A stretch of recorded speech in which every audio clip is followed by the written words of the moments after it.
Namaste दोस्तों, welcome to the Gyan Electrical. So guys, today in this video we are going to discuss about UPS. UPS यानी कि Uninterrupted Power Supply. So guys, video starting करने से पहले as always जैसे मैं आपको हर एक वीडियो में बताता हूँ कि ऑब्जेक्टिव कि एक चीज़ रखने के पीछे का ऑब्जेक्टिव क्या है, तो हम पहले वो डिस्कस करते हैं। तो गाइज यूपीएस रखने का मेन रीज़न ये है कि इन सिस्टम और प्लांट काफ़ी सारे इक्विपमेंट और डिवाइसेस ऐसे रहते हैं जो बहुत ही इंपॉर्टेंट डिवाइस है, जो प्रोसेस या तो फिर आपका प्लांट है उसको कंट्रोल एंड मॉनिटरिंग करने के लिए जो इक्विपमेंट और डिवाइस है उसको हमें कंटिन्यूसली इलेक्ट्रिकल सप्लाई देना पड़ेगा। अगर इलेक्ट्रिकल पावर फेल होगा उसमें तो क्या होगा कि आप जो पूरा प्लांट है उसका मॉनिटरिंग एंड कंट्रोल अपने हैंड में से खो बैठोगे।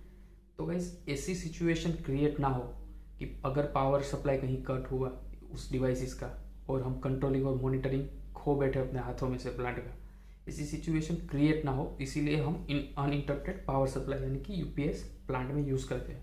अब गाइस मैं आपको बता देता हूँ कि ऐसी चीज़ क्या है कि जो यूपीएस से फीड करती है, ये क्रिटिकल डिवाइसेस और इक्विपमेंट क्या है। So for example guys DCS system यानी कि डिस्ट्रीब्यूटेड कंट्रोल सिस्टम। तो जो कंट्रोल रूम रहता है उसका जो पीसी रहते हैं वो सब यूपीएस से फीड रहते हैं, क्योंकि गाइस ये जो डीसीएस के पीसीज है वही मेन चीज़ है जो आपकी प्रोसेस को मॉनिटरिंग करती है, और एनी पैरामीटर और any abnormal condition is there then ये डीसीएस की जो पीसी है वहीं से ही आप उन लोगों वो सब इक्विपमेंट को, फील्ड के इक्विपमेंट को कंट्रोल कर सकते हो। तो गाइज अगर फॉर एग्जांपल ब्लैकआउट हुआ या तो फिर पावर सप्लाई कट हो गया ये सब पीसी का, डीसीएस के पीसीस का, तो गाइज क्या होगा कि ये पीसी का पूरा कंट्रोलिंग मतलब पीसी बंद हो जाएगा, तो आपके हाथ में कंट्रोलिंग नहीं है कि आप कुछ प्लांट का कंट्रोलिंग नहीं कर पाओगे। वैसे ही गाइज अगर जैसे ही आपने पीसी से कमांड चेंज किया या तो फिर मॉनिटरिंग के लिए, ये डीसीएस में सब पैनल्स रहती है, तो ये पैनल्स का भी सप्लाई यूपीएस से आता है, क्योंकि इसको भी नॉर्मल से देंगे तो क्या होगा कि जो आप कंट्रोलिंग है वो कंट्रोलिंग नहीं कर पाओगे प्लांट का। तो ये डीसीएस की सिस्टम जो रहती है, पूरी डीसीएस की सिस्टम वो पूरी यूपीएस सिस्टम से फीड होती है।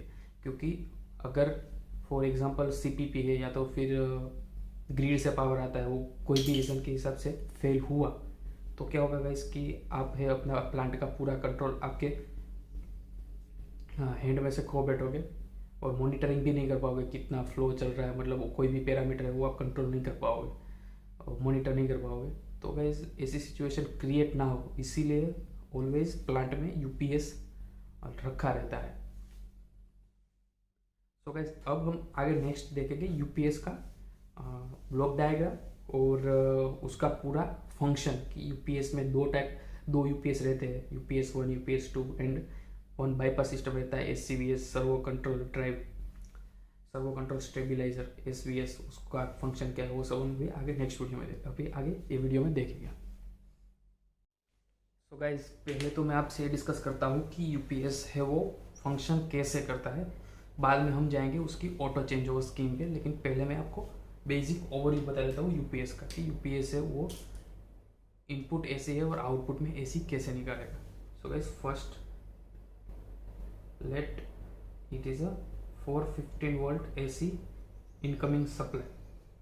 अब क्या होगा कि 415 वोल्ट एसी सप्लाई आया, फिर क्या होगा कि यूपीएस की पैनल में इनकमर ब्रेकर होगा या तो फिर आइसोलेटर भी बोल सकते हैं, तो वो Q1 इनकमिंग ब्रेकर हुआ।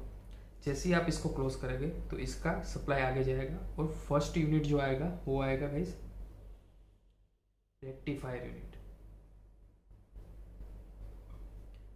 ये जो रेक्टिफायर होगा इस क्या करेगा कि जो आपका ये एसी इनपुट एसी है उसको आउटपुट डीसी में कन्वर्ट करेगा, और जो आउटपुट डीसी है वो जाएगा आगे, और फिर गैस क्या होगा कि अब यहाँ पे जो डीसी सप्लाई आपको मिल रहा है उससे क्या होगा कि एक बैटरी यहाँ पे हमने रखी होगी इसका बैकअप सप्लाई के लिए, तो वो जो बैटरी है वो नॉर्मल कंडीशन में चार्ज होगी, और ये जो होगा वो बैटरी का आइसोलेटर होगा वो भी नॉर्मल कंडीशन में क्लोज ही होगा। अब गाइस अगर बैटरी का मेंटेनेंस लेना है तभी हम ये आइसोलेटर है उसको ओपन करेंगे, बाकी ये जो नॉर्मल कंडीशन में जो बैटरी का आइसोलेटर है वो ऑलवेज क्लोज कंडीशन में रहेगा। अब गाइस नेक्स्ट क्या है कि यही डीसी आगे जाएगा एंड एक और यूनिट आएगा जो बोलते हैं हम इन्वर्टर यूनिट, और जो ये गाइस इन्वर्टर यूनिट है वो क्या करेगा कि जो आपका डीसी सप्लाई है उसको fix AC output, means if the UPS 110 volt AC का डिज़ाइन होगा तो 110 वोल्ट एसी आपको आउटपुट में देगा, और 230 वोल्ट का अगर होगा तो 230 volt fix output DC fix output AC voltage आपको आउटपुट में देगा। सो गाइज तो आपको यहाँ पे क्या मिलेगा कि आउटपुट एसी मिल जाएगा। और गाइज यहाँ पे भी आउटपुट में एक आइसोलेटर होगा और ये भी नॉर्मल कंडीशन में क्लोज होगा। तो क्या होगा कि यहाँ से जो ये यूपीएस 1 का आउटपुट निकला वो फाइनल आपको यहाँ पे लोड के साइड आउटपुट में मिलेगा।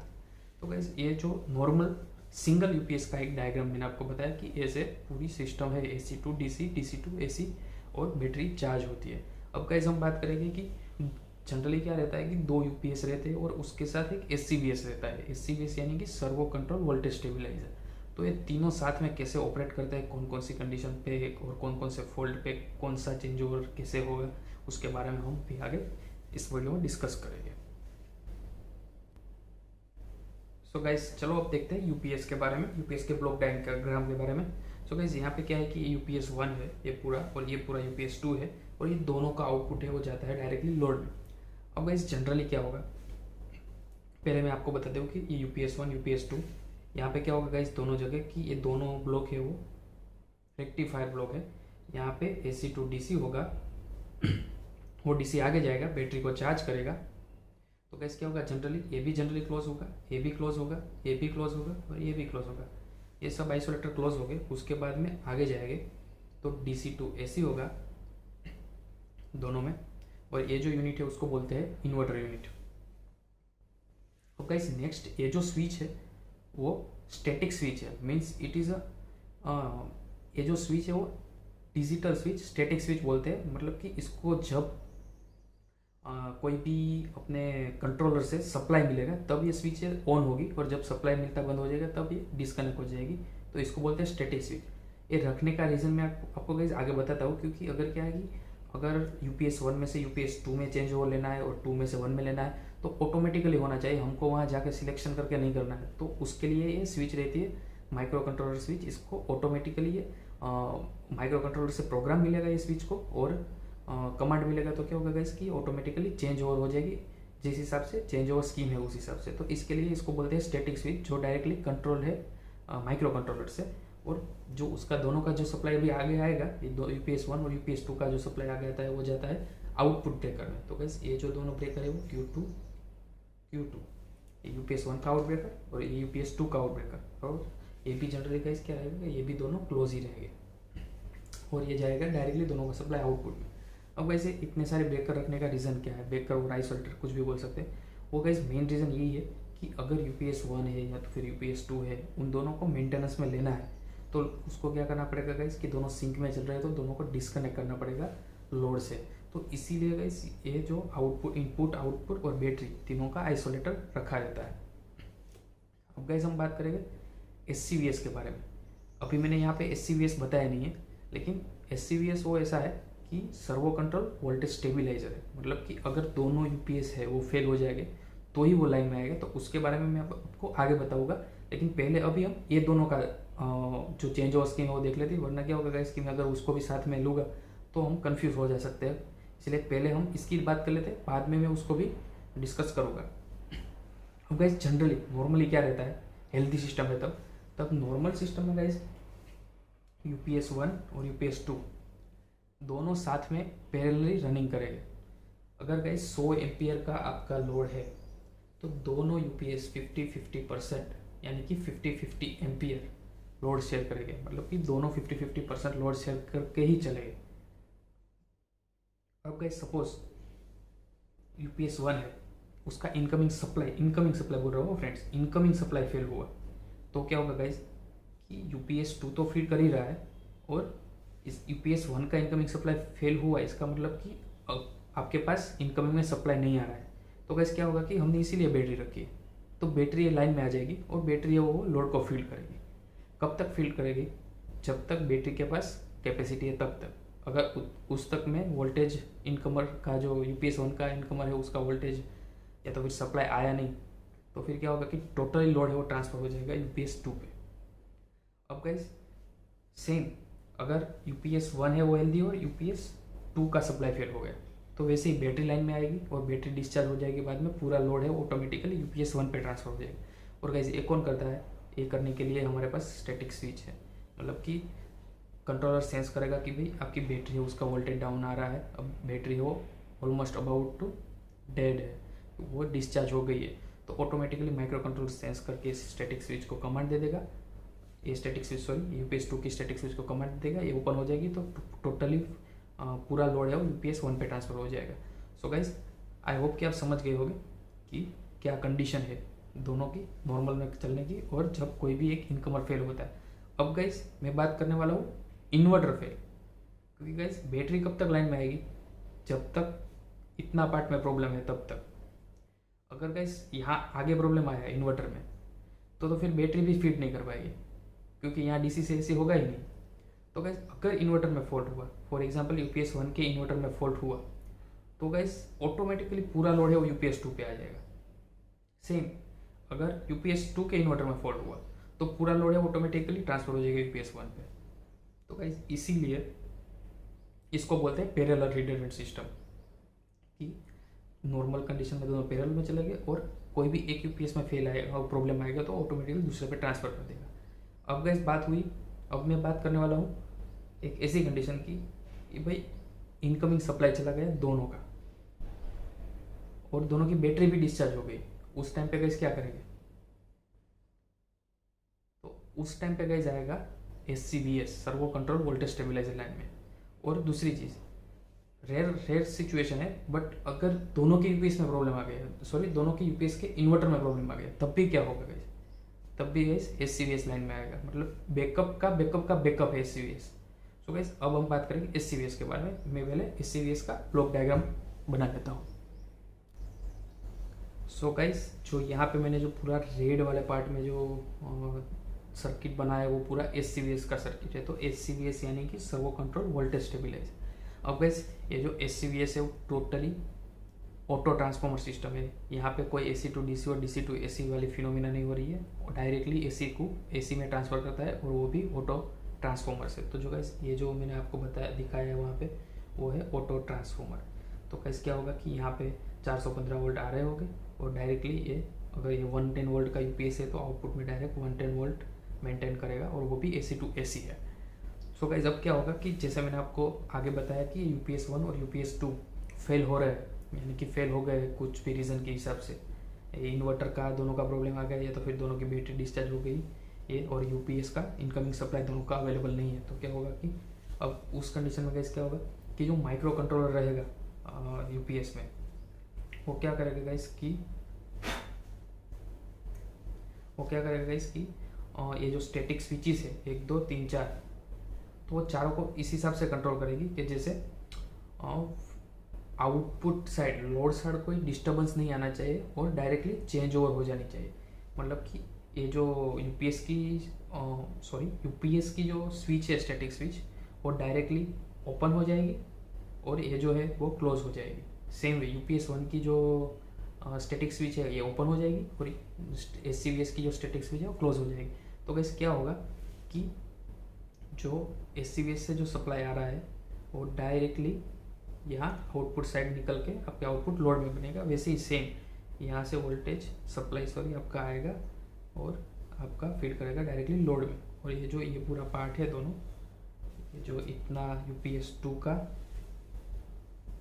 और यूपीएस 1 का वो आपका सप्लाई से ये जो है वो आपको फीड नहीं करेगा सप्लाई को, क्योंकि यहाँ से वोल्टेज में यहाँ पे सिस्टम में कुछ प्रॉब्लम है। तो SCVS पूरा लाइन में आएगा और आउटपुट का जो आपका लोड है उसको सप्लाई वोल्टेज फीड करेगा। अब गाइस दूसरी चीज़ क्या है कि एक मैन्युअल बाईपास आता है। अब वो मैन्युअल बाईपास इसीलिए है कि अब गाइस यूपीएस 1 या यूपीएस 2 में कोई फॉल्ट आया है, क्योंकि ये जो SCVS पे इनडायरेक्टली जो ट्रांसफ़र हुआ वो कुछ रीज़न के हिसाब से हुआ है, ये इन्वर्टर फेल होने की वजह से हुआ है, तो आपको इनको मेंटेनेंस में लेना है इन्वर्टर चेक करने के लिए।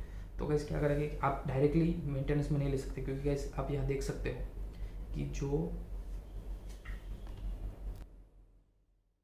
कि वोल्टेज जो है सप्लाई जो है वो इधर प्रेजेंट है, क्योंकि ये स्टैटिक स्विच ओपन हुई है इसीलिए यहाँ पे जो आउटपुट का वोल्टेज है नहीं मिल रहा है, लेकिन यूपीएस 1 में भी सप्लाई अवेलेबल है और यूपीएस 2 में भी सप्लाई अवेलेबल है। तो गाइस इसको आपको आइसोलेट करना पड़ेगा लाइव पार्ट से, और बाद में ही आप उसका मेंटेनेंस ले सकते हो। इसके लिए गाइस मैनुअल बाईपास आता है। तो गाइस कैसे मैनुअल बाईपास करते हैं वो मैं भी आपको बताता हूँ। सपोज गाइस अब क्या हुआ कि ये पूरा एसीवीएस का सर्किट है, ये अपना क्या है कि ये स्टैटिक स्विच है दोनों, और ऑटो में ट्रांसफर हो जाएगी। अब गाइस अब मैनुअल बाईपास का बात करते हो तो क्या होगा कि यहाँ से एक सर्किट लिया रहता है लाइन में, और वो डायरेक्ट जाता है ये Q2, मतलब Q2 क्या है गाइस कि यूपीएस 2 का आउटपुट है, सॉरी Q2 है क्या है यूपीएस 1 का आउटपुट है। सेम वे यहाँ पे Q2 है वो यूपीएस 2 का आउटपुट है। तो गाइस क्या होगा कि ऐसे मैनुअल बाईपास का दो एससीवीएस में सर्किट रहेगा। तो ये मैनुअल बाईपास है ये दोनों। तो क्या करेंगे जब यूपीएस पे लोड आ गया है, सॉरी एससीवीएस पे लोड आ गया है, उस टाइम पे क्या होगा कि अगर आपको यूपीएस को मेंटेनेंस में लेना है तो एससीवीएस पे लोड आ गया है तो आप मैनुअल बाईपास का जो आइसोलेटर है दोनों वो क्लोज करोगे। तो क्या होगा गाइस कि अब क्या होगा कि यही है यहाँ पे जो सप्लाई है वही आपको यहाँ मिल रहा है। सेम सप्लाई अगर आप क्लोज करोगे तो ये जो सप्लाई है वही यहाँ पे आपको मिलेगा, और ये जो आइसोलेटर है दोनों का वो क्या होगा बाईपास हो जाएगा। और तो गाइस क्या ये क्लोज करने के बाद आपको ये जो आइसोलेटर है उसको ओपन कर देना है दोनों का। अब क्या होगा पूरा जो सप्लाई है वो यहाँ से ऐसे जाएगा, सेम वे यही सप्लाई इधर आ रहा है तो यहाँ से डायरेक्ट ऐसे जाएगा, और आपने ये ओपन कर दिया यानी कि अब ये पूरा सर्किट है वो ओपन हो गया, यूपीएस 2 भी ओपन हो गया और यूपीएस 1 भी ओपन हो गया। तो अब गाइस आप कुछ भी कर सकते हैं यूपीएस 1 और यूपीएस 2 में, क्योंकि वहाँ पे कोई भी लाइव चीज़ नहीं रहेगी, क्योंकि अब आपने मैन्युअली बाईपास कर दिया है यूपीएस को। अब क्या होगा डायरेक्टली एससीवीएस का आउटपुट एससीवीएस में से ही डायरेक्ट चला जाएगा आपके लोड में। तो आई होप कि आपको ये मैन्युअल बाईपास का भी फिनोमिना फंडामेंटल आपको समझ आ गया होगा। अब गाइस अगर आपको ये वीडियो अच्छा लगा है तो लाइक कर दीजिए, अपने फ्रेंड्स के साथ शेयर कीजिए, और हमारा यूट्यूब चैनल अभी तक सब्सक्राइब नहीं कर लिया है तो कर लीजिए, क्योंकि ऐसे इंटरेस्टिंग टॉपिक मैं आपके लिए हर हफ्ते लाता रहूँगा। थैंक यू गाइस, मिलते हैं नेक्स्ट वीडियो में।